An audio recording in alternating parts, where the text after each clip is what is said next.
FAIRtax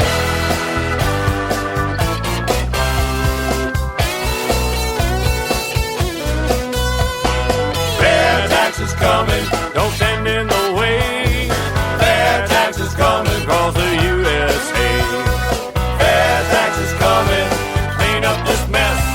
We got to get rid of the IRS. Hey, hey! Hey, hey!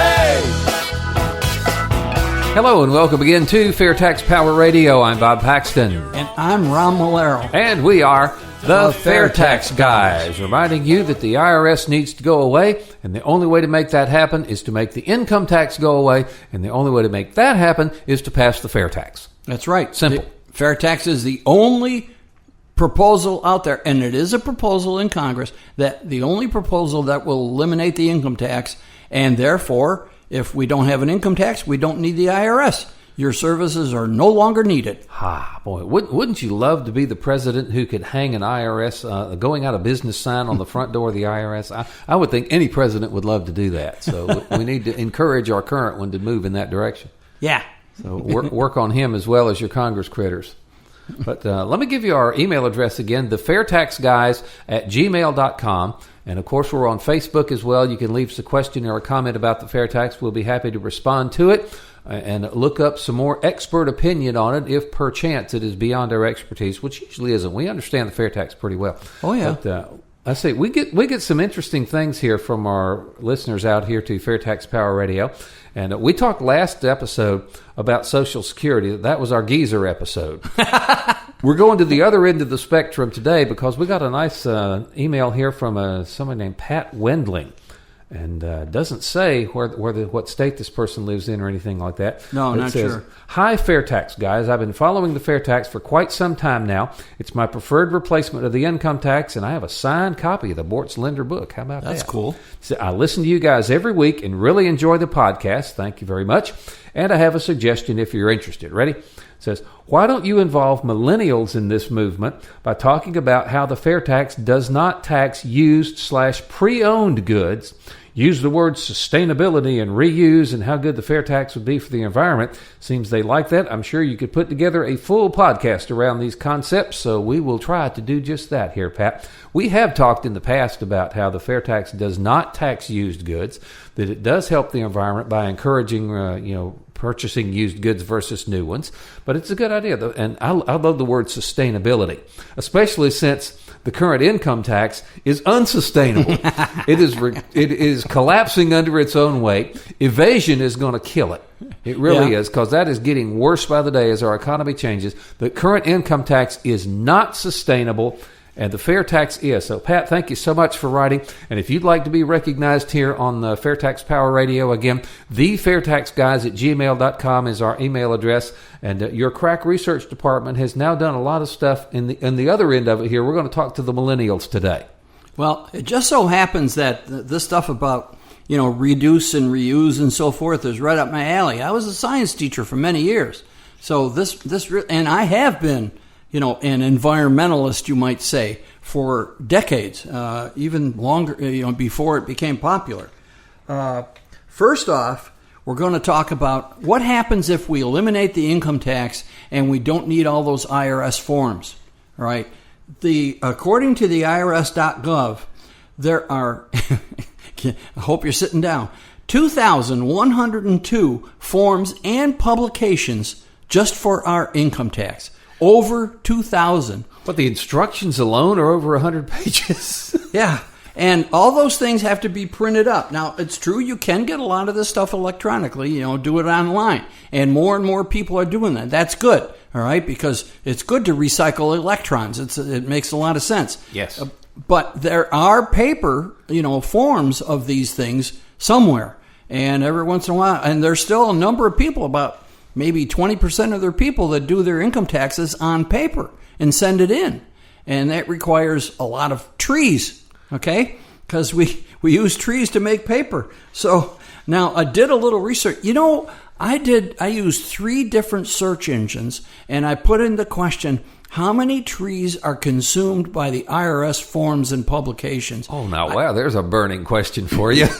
I couldn't get one of the search engines to come up with a clean answer to that question. It's like, how much tax does this hypothetical family owe? You can't figure that out either. So I kind of had to go around it from the side, and I did find this thing about, this one website that is all up on e-filing, which, it's a great idea. Of course, when you're doing e-filing, this is getting off the track a little bit, but then you have to worry about fraud that we've talked about before. But all right. So let's say we're going to be environmentally conscious here and get rid of the IRS and all the forms because we want to save some trees. Well, I figured out from this one, it says one tree produces about 80,500 sheets of paper. And it says that trees saved by electronically filing taxes, 28,835. That means that currently, now, again, when we figure about, and a lot of people are using electronic filing, but there's still at least 20% of the people are not. And that's 20% of a lot of people, all right, because there's a lot of tax forms that are filed. And I did a little calculating here, and it came up to 7,208 trees are consumed by IRS tax returns. And that's just the returns. What about all the documentation that's like in their library and in various libraries around the country? So it's more than that. There's a lot of trees being consumed just for the IRS forms and publications and instructions. So getting rid of that would help. But that's really, as impressive as those numbers do sound, in the grand scheme of things, that's really kind of small potatoes compared to the benefit that you're going to get of encouraging people to buy used versus buy new. Well, I'm getting to that. Okay. And I got some good stuff. I'm going to nudge you over there in that direction. I want to hit this IRS, because if we're talking about, the one thing about that email from Patrick, it's like the millennials are the only ones that are concerned about the environment. I am not even close to being a millennial, all right? Maybe the next millennial, or the last millennial. And I've been very concerned. You can ask my family, when my kids were young and so forth, more than once they heard, "Who left the light on in the bathroom?" You're wasting electrons. So anyways, this is from the NextGov, and it's September of 2009. Nearly 43% of individuals file income taxes in 2008, or 66.4 million were paper, costing the IRS $190 million in processing fees. That's your money, folks. And who pays for that? You do. Yeah, that's right. So not only are they using a lot of paper, it's costing, yes, that was 2008. That was 10 years ago, and it is less now, but still. Using paper to file your tax returns is very wasteful. It consumes a lot of trees. And, making paper is not a real clean process. Not only do you consume trees, you consume chemicals and you consume energy. So we can do a whole lot better by going to the FAIRtax, in which there are no tax returns. Why don't we just get rid of tax returns entirely? Yeah, forget the tax returns. That is a concept.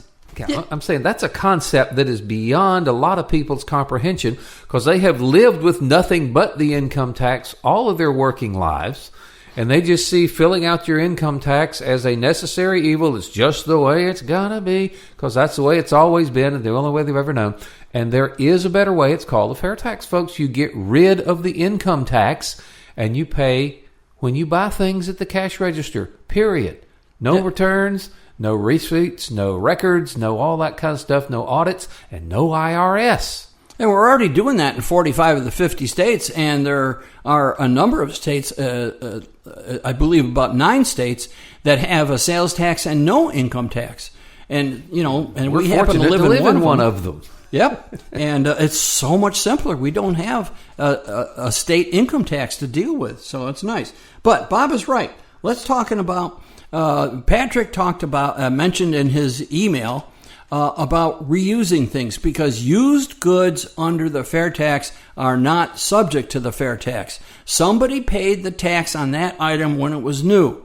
And I'm going to concentrate on cars and houses, because generally for most people, those are the 2 largest items that they purchase in their lifetime. For most people, all right? Cars...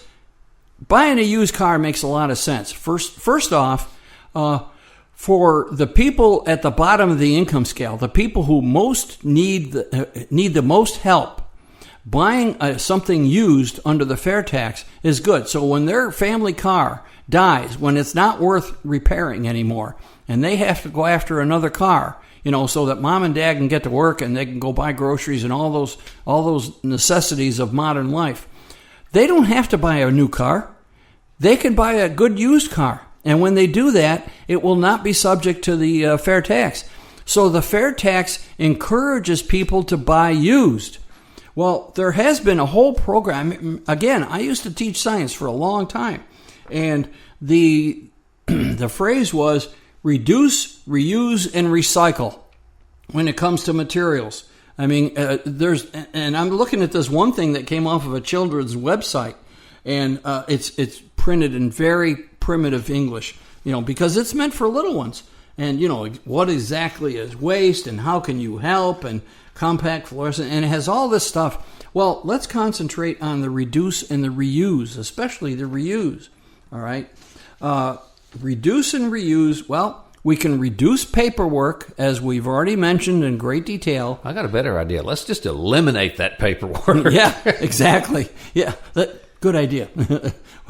And we can also buy used. In fact, one of the EPA documents that I have here says, reducing and reusing basics. The most effective way to reduce waste is not to create it in the first place. Making a new product requires a lot of materials and energy. Raw materials must be extracted from the earth, and the product must be then fabricated and transported to wherever it will be sold. As a result, reduction and reuse are the most effective ways that you can save natural resources, protect the environment, and save money. I like the last part, save money. That's basically why I do it. And it has ideas down here a couple of paragraphs later, ideas on how to reduce and reuse. The very first item is buy used. Now, again, if we're talking about cars and homes, that makes a lot of sense because it takes, if you're going to buy a used car, now the car that I drove to the studio is very used. It's 14 years old. It's in great shape, and I have no intentions of ever getting rid of it. If it gets to the point where the repairs get, more than a car payment, then yeah, I'll have to. But right now, it's very used. The other car that we take our cross-country trips in, well, that's a little newer. But there's a lot of steel and aluminum and materials that go into cars, okay? Well, if you buy a used car, then you're saving a lot of energy. In fact, it requires about 25% of the energy to reuse steel than to make brand new steel out of iron ore. That's a 25%. That's a 75% savings in energy. So we can save a lot of energy by reusing stuff like cars. That's a big one. And, there's a lot of aluminum in cars, too. There's a lot of engine blocks that are made of aluminum now. I had a car once that had the car body was made out of aluminum. Is that right? And it was funny. I sidetrack here a little bit. I went to a funeral, and of course they have those little magnetic flags that they stick up on your fender to identify the funeral procession, and the flag wouldn't stick to my car because it was made out of aluminum. How cool is that? Well, I'll be darned. Well, and of course, for those people that drive Corvette Stingrays, well, they're made out of fiberglass. Fiberglass bodies won't stick either. But, I had, with our newer car, it's 4 years old now, but I tried to put a FAIRtax bumper sticker on the trunk. No, it's plastic. Oh, well. The trunk and the hood are made of plastic. Yeah, but still, the idea is that if you want to encourage people to behave in a certain way, no matter what it is, the best way to do that is to give them an economic incentive to do that. And if you want people to buy used, you simply don't tax the used goods. That's right. Precisely what the fair tax does, folks. It is as environmentally friendly as you will ever get. And speaking of the environment, when it comes to aluminum, it's even greater savings. Aluminum is a very difficult metal to make out of its ore, bauxite. There's I found a website, and I remember, vaguely from my science teaching days, that aluminum takes a lot of energy to create. That's why they're making airplanes out of carbon fiber now. Are they? Yes. Yeah. And like I said, the two parts of my car, the newer car, the hood and the trunk are made of composite, so I can see. According to the U.S. Environmental Protection Agency, recycling aluminum, an aluminum can requires less than 5% of the energy. That's right. You save 95% by recycling aluminum. And you can recycle aluminum by buying a used car because there's a lot of aluminum in cars. So, and here's this article here, and it goes through and obviously I can't go through this. It goes through excruciating detail of how aluminum is made from its ore, and then, and it goes through crushing and grinding, digesting, settling, and precipitation and calcination, and all that to come up with aluminum oxide. Then you have to take the aluminum oxide and use a huge amount of energy to get aluminum metal. Okay, and I'd rather just recycle my Cheerwine cans. Yeah, this one should get you. Some experts maintain that 1% of all energy used in the United States is used in the making of aluminum. Wow. 1% of all energy in this country is used in making aluminum. Yes, aluminum requires a huge amount of energy to create aluminum metal that you can then shape into other parts like engine blocks and trim and so forth, or aluminum storm doors. I mean, there's all kinds of things that are made of aluminum because it doesn't rust. All right? And to recycle aluminum, you take all those aluminum cans and you take them, to the recycle center. It uses 5% of the energy to take those aluminum cans and make them into some other useful aluminum product. 5%. So there's a 95% energy savings in recycling aluminum. And again, you can recycle aluminum by buying a used car. Now, when it comes to a home, I could not find anybody that would try to touch how much energy you save by buying a used house. But think about it.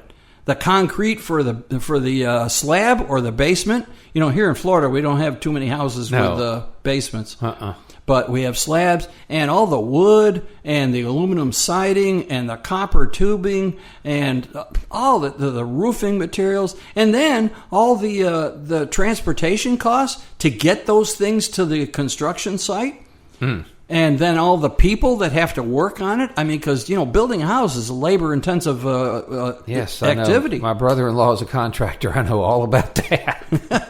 So imagine all the energy and how we are going to protect the environment. And that's the purpose of this whole episode here, is the fair tax, because it does not tax used items, and not just cars and houses, but all kinds of things, There are thrift stores around where you can buy stuff, and a lot of people do.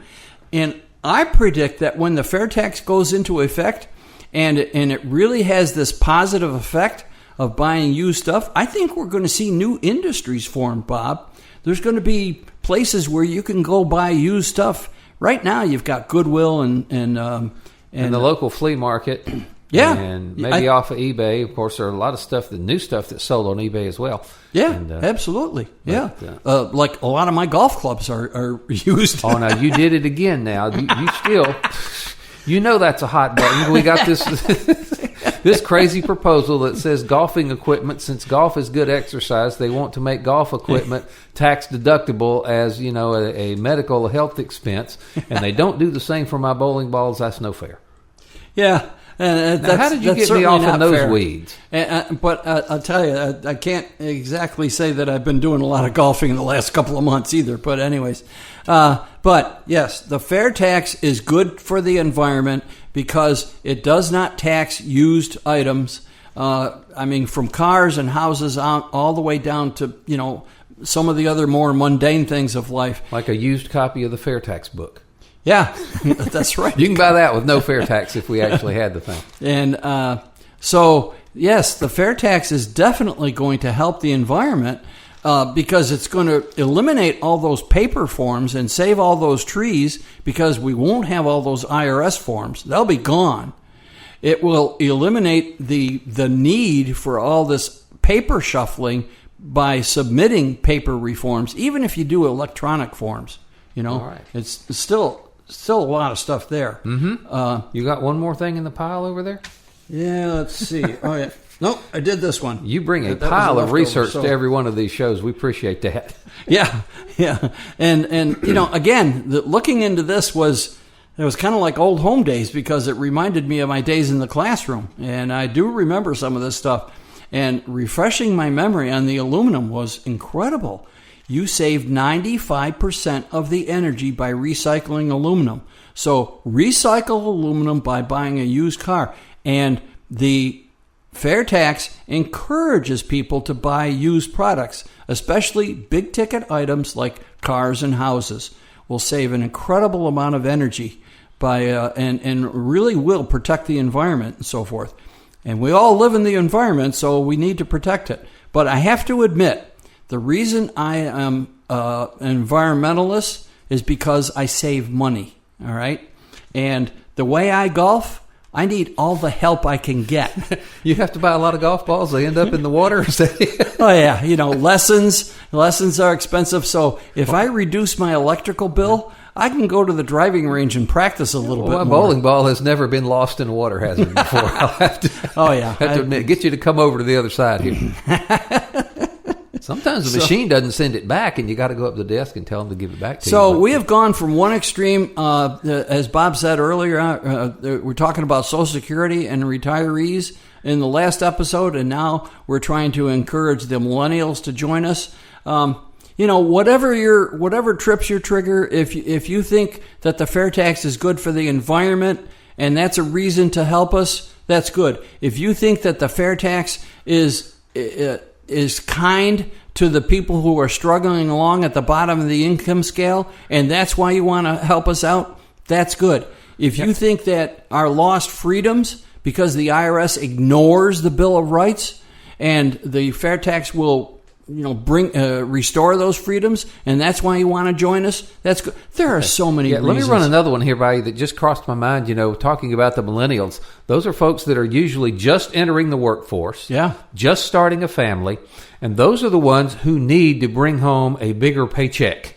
Oh, there you go. They've got all these things, and the FAIRtax gets rid of the income tax, which means no withholding, no FICA, no Medicare. You bring home everything you earn. So a millennial family that is just getting started and cranking up, the FAIRtax will give you a lot more money in your pocket because there is no income tax, there is no withholding, there are no payroll taxes. You bring it all home, and you get the prebate. That's right. I tell you, I don't know anybody that would need, and of course, the stereotype of some of these millennials is they want to come straight out of college and make $250,000 a year. Yeah. Can't quite go that high, but you can make considerably more now, or with the FAIRtax, than you could now. But again, because you bring home the entire amount of your paycheck. Works That's right. For me. And we have, and then at the other end, I just saw something on Facebook yesterday that somebody was complaining that the FAIRtax is going to hurt retired people and seniors. No, that's not true, because you have to look beyond the tax rate. Yes, the FAIRtax is a 23% tax on goods and services that we purchase, new goods and services. And somebody's saying, well, I'm retired, I've already spent, all this and so forth, and I've got all this money in savings from my retirement fund, and now you want me to pay this 23%. No. Remember that when you count the fact that you're not going to pay taxes on your savings, that you're going to get your Social Security with no taxes taken out. So your investments are going to be tax-free, your Social Security is going to be tax-free, and you're going to get the prebate and so forth. Yes. Everybody is going to have more purchasing power. We spent a whole episode on this, on purchasing power, about a year or so ago. Oh, it's amazing what you've got there. That's right. And everybody is going to have more purchasing power. Don't be sucked into just looking at the tax rate. There's more to it than that. There's like Bob said, you're going to get the prebate. If you're a retired couple, you're going to get $400 and something dollars. Mm-hmm. Yeah, I don't have it in front of me. That's going to help out. So for those people that think that it's going to hurt the poor because they really don't know what the fair tax is, please do your homework and figure it out. And the prebate for a family of 4 is over $600 a month. That's right, $623. We did this the other day. My brother-in-law's son, he's got 4 kids. That's a 6-person household. We figured his prebate at over $900 a month. Well, that's a big family. Now, what millennial family could not use an additional $900 a month if you got 4 kids to take care of? Yeah. Wow. Although go for it. I have do a little math here. If he's got 4 kids, they're probably not millennials anymore. No, well, I'm not sure how old they are, but they're a lot younger than me. Yeah. But that's true. I mean, the people that most need the help will get it under the fair tax. So, Pat, good idea. Talking about the millennials, I hope that the millennial generation is listening. They will understand the sustainability or the insustainability of the income tax, the beautiful sustainability of the fair tax, and how it encourages purchasing used, how you get your entire paycheck. There is no downside to the fair tax, folks. There just isn't. There really isn't. The people that think they found a downside don't truly understand it. So don't keep this a secret, folks. If you're listening to our podcast and you think they're worthwhile, please let other people know, whatever age group they're in. All right, because this is something that will truly help this country. And we've seen Congress kind of struggling with the decision making lately. And they seem to need all the help they can get. So we need to push those Congress critters in the right direction. When they take up tax reform, we know what they're going to do. They're going to struggle with the same old tax system that's been around for over 100 years. And they're going to try to make it better. Yeah, and what they'll do, they'll tinker around the edges and try to sell you a bill of goods saying that they have accomplished a major tax reform when all they've really done is rearrange the deck chairs on the Titanic, and it's going to get back, it'll devolve back into what it is now if they don't get rid of the income tax. Getting rid of the income tax is true tax reform. Everything else is just messing around the edges. Yes, and the income tax ship is sinking. Yes, just like the Titanic. Yes, just like the Titanic. Probably faster. I couldn't help that analogy. You got it. All right. Well, once again, thank Pat for his email. And mind you, if you'd like to talk to us, thefairtaxguys@gmail.com is our email address. We do have a Facebook page, The FAIRtax Guys, there on Facebook. You can leave us a comment or a question, and eventually we'll get around to doing another Facebook Live. Yep, we got to talk about that. You and Randy and I. Yes. We need to do something. We do. Post haste. Indeed.